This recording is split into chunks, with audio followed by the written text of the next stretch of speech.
navuga ngo iyi ni intare, navuga ngo iki ni igikoko, navuga ngo iri ni ijigo. Munyemerere ngaruke ku mwataka ukomeye cyane ekipe ya Rayon Sport yamaze kumanura i Nyarugenge. Uyu nguyu yitwa Ernest Boateng.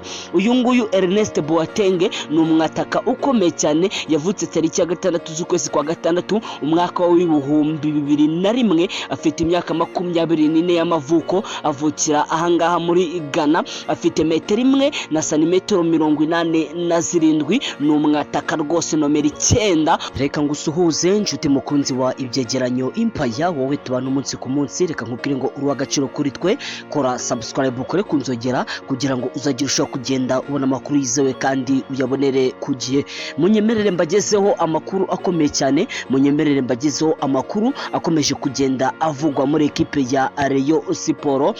Iyi kipe yitwa Rayon Sport cyangwa se benshi bakunda kuyita Gikundiro, hanyuma yuko izanye umwataka. Uyu ni umwataka navuga ngo yavugishije abantu benshi ku mbuga nkoranyambaga. Uyu ni umwataka abantu benshi bagarutseho bakavuga ko ari umwataka uje gufasha ekipe ya Rayon Sport, hanyuma yuko ekipe ya Rayon Sport yagigira abataka bakomeye, aho twavuga nko bita uyu nguyu yitwa Jules Ulimwengo. Uyu nguyu Jules Ulimwengo ni umwe mu bantu bafashije ekipe ya Rayon Sport, ndetse twagaruka kundi mwataka. Uyu nawe yitwa Sarpongo, uyu Michael Sarpongo. Uyu nawe ni umwataka ukomeye cyane. Wakwibaza ngo ese nukubera iki ntangiye mvuga aya mazina y'aba bataka? Munyemerere mbagezeho ubutasi bukomeye cyane. Hanyuma yuko ekipe ya Rayon Sport isinyishije umwataka yitwa Shadrack Bingbero guturuka muri Republika Demokarasi ya Congo, dore ko uyu Shadrack Bingbero yazanywe n'umu agent witwa Mucyo Anta wamenyekanye ku izina rya Munda y'isi.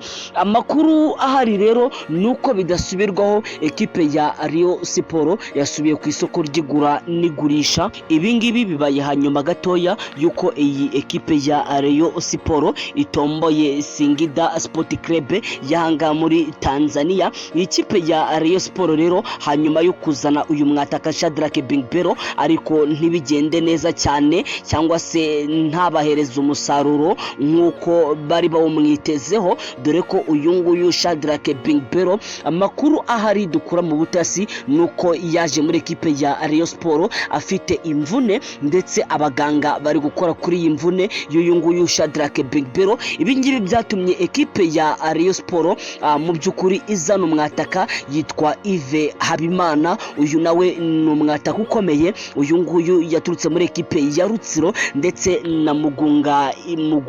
Uyu nawe ni umwataka ukomeye wamenyekanye ku butaka bw'u Rwanda, ariko ayo mazina ntabwo ariyo nshaka kugarukaho, ahubwo ndashaka kugaruka ku gitera. Navuga ngo iyi ni intare, navuga ngo iki ni igikoko, navuga ngo iri ni ijigo. Munyemerere ngaruke ku mwataka ukomeye cyane ekipe ya Rayon Sport yamaze kumanura i Nyarugenge. Uyu nguyu yitwa Ernest Boateng. Uyu nguyu Ernest Boateng ni umwataka ukomeye cyane, yavutse tariki ya 6 z'ukwezi kwa gatandatu umwaka wa 2001. Afite imyaka 24 y'amavuko, avukira ahangaha muri Ghana. Afite metero 1 na santimetero 87. Ni umwataka rwose nomero 9 uyu nguyu rwose. Hanyuma yuko ekipe ya Rayon Sport yasinyishije uwo bita Sarpongo guturuka mu gihugu cya Ghana, ndetse akabahereza umusaruro bamuciyeho kugira ngo abarangire undi mukinyi ukomeye cyane guturuka muri Ghana, ahita abahereza uyu nguyu Ernest Boateng.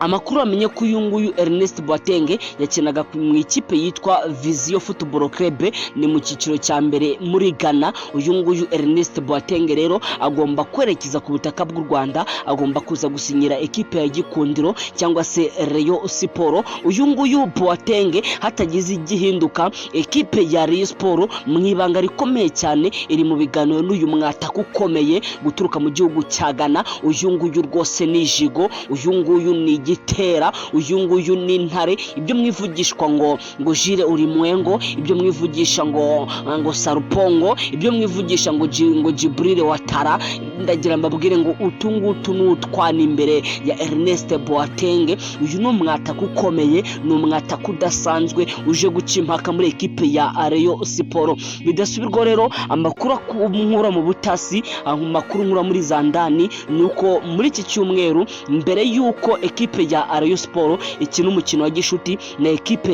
ya Yanga muri Rayon Day, uyu nguyu Boateng agomba kuba yasesekaye ku butaka bw'u Rwanda. Aya ni amakuru dukura mu butasi, ni amakuru dukura muri Zandani. Rero ekipe ya Rayon Sport yamaze kumanura undi mwataka udasanzwe, ni umwataka uje guca impaka ahanga ku butaka bw'u Rwanda, dore ko iyi ngiyi Viziyo yasoreje ku mwanya wa 7 muri shampiyona ya Ghana, ndetse n'umwe mu bantu bagiye bayifasha haba gutsinda ibitego byinshi muri Ghana ndetse n'ibindi bintu bigiye bitandukanye. Rero uyu Boateng agomba kusesekara muri ekipe y'ubururu n'umweru, nta yindi yitwa Rayon Sport cyangwa se uyite Gikundiro.